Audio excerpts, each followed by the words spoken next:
Alright, hey there Prox Gaming Crew, and this is Proxify here, and welcome back to the Ni No Kuni and the Wrath of the White Witch Let's Play. And if you did miss out during the last one, well, it looks like the Clarion is finally now built, and we can go and start heading back into where the Miasma Marsh is going to be. Now, during that way of the Miasma Marsh, there is going to be a boss battle before the Shadar battle is going to happen. Now, I know that we are going to the location of where Shadar's place is going to be, but Vileheart is going to be showing up around, so that is going to be a little bit of a tricky battle. I have to go and do a little bit more research about what Vileheart is going to be doing. Now, probably, mind you, he may probably be some sort of like poisonous type of familiar, so we probably be at least getting poisoned quite majority of the time just by the name of how it sounds like.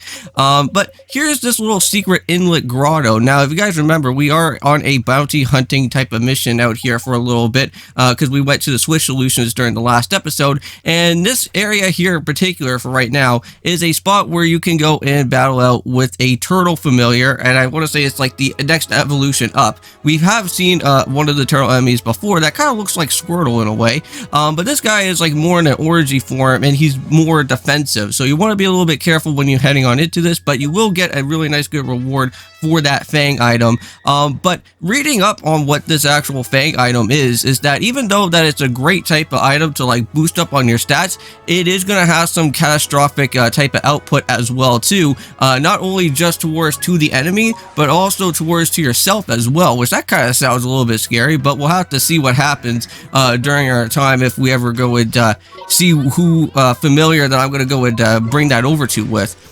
But here's another bounty hunting mission. This is somewhere over in the Winter Isles. This is where the place of where Yol is going to be. Now, this is something where you do have to go and use Tengri for. You have to like fly into a Pacific area for this. But later on, the Ice Ogre is down and out. Not all that too bad of a guy to go and do some battling with, unless if you don't really have any type of fire moves, which that could be somewhat of a problem because this guy is fairly defensive as well too.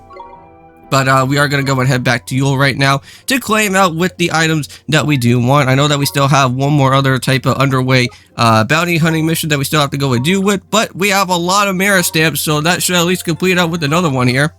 And there we go. And that's not too bad if I have to say so myself, but we do have the Kingdom on the Brink. We're going to go and click on this one too and get our Fiend's Fang and get ourselves with a whole bunch of gil. Great type of ways to, well, basically try to grind out on any type of gil that we do want. But yeah, so we'll have to worry about splash damage for another time, but we're back over in the Perdea area right now. Now, before we actually go and reach off into the Miasma Marsh, there is also another thing that we do want to go and actually do as well, and that is, of course, is buying out on one of the special weapons that is going to be here within this part, and we are going to do that right now and buy out with the Great Sword.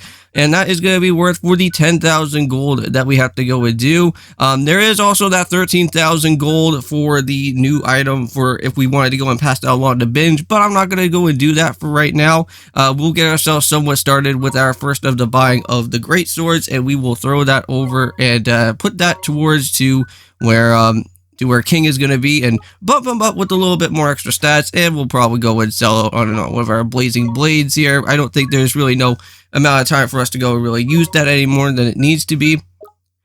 But yeah, so we're going to kind of keep everything else now as where it is, and that'll be fine. But within these two episodes for our time, not only are we going to be doing Ni No Kuni, but we are also, of course, going to be doing some more of Persona 4. We are going to be heading off into a castle area, where we have to go and try to meet up where Yukiko is going to be. But before we can even go and do anything like that, we got a boss battle to go around into it, and that is going to be having to go and face off with Shadow Chi, out of all things. And now, again, mind you, we are battling out with all these bosses that are going to be in an easy mode type of area. So, even though that we'll have maybe a little bit of a difficulty with some of these bosses, it's still going to be somewhat of an easy ride alongside with here. Because, again, I don't really know too much about within Persona 4. So, it's pretty nice that we at least get to have somewhat of a nice, good, relaxing ride throughout there within the Persona series. But maybe later on I'll probably come back to it and maybe do it in a more harder type of way to actually at least get the feel about how hard that these Persona 4 bosses are going to be like. Because I had to do that before when I went and played through Persona 3.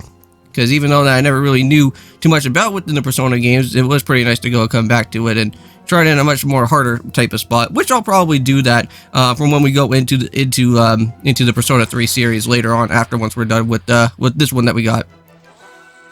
But here are some new enemies right here. We got ourselves with a salamander. I believe this is a evolution, I think, from that silly salamander type of enemy that we saw back over at the Vault of Tears. And we also have the ex-girlfriend, which that's also pretty interesting. I don't know why that they would ever even go and even name a familiar the ex-girlfriend. Was there even like a previous type of form of these guys?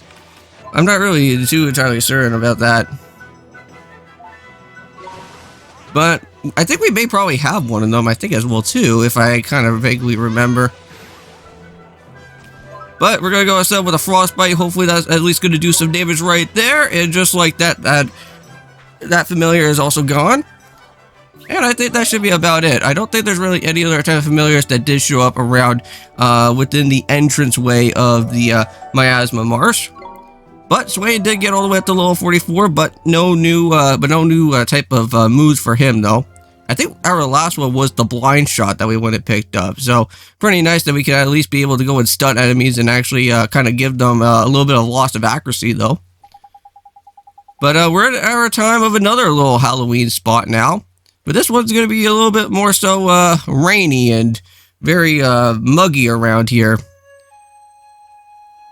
But you know what? Let's clear out the fog here and let's get ourselves a little bit of a much better vision around within our time. And of course, since we're here at Shadar's place, Shadar can go and literally hear everything that's going on around within his palace. How long have I waited? Come. So here's Vileheart. He kind of seems like kind of looks like somebody from like the Nightmare Before Christmas or something. I have it here in the soul snare. The Clarion has sounded. The miasma is no more. Is this not the perfect moment to make things clear? Indeed it is, Master. Well, it seems like with his fourth plan that's coming out of here, I wonder if that's going to probably be at least the one that's going to probably at least maybe give him maybe a one-up against us, but probably not. The savior of this world of sadness. Are you really the one? Well then, show me. Show me the true power that dwells in your heart.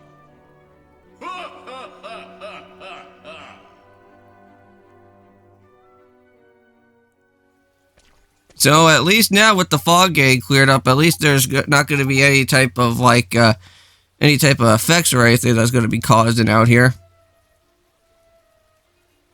But we're here in the Miasma Marsh, the Quagmire of Corruption. Is Quagmire actually here? No. But anyways, I think this is about our time where we're going to be ending off the episode for our time, and we'll continue on with some more about what's going to happen throughout within everything of the Miasma Marsh. But of course, see you guys then, and peace.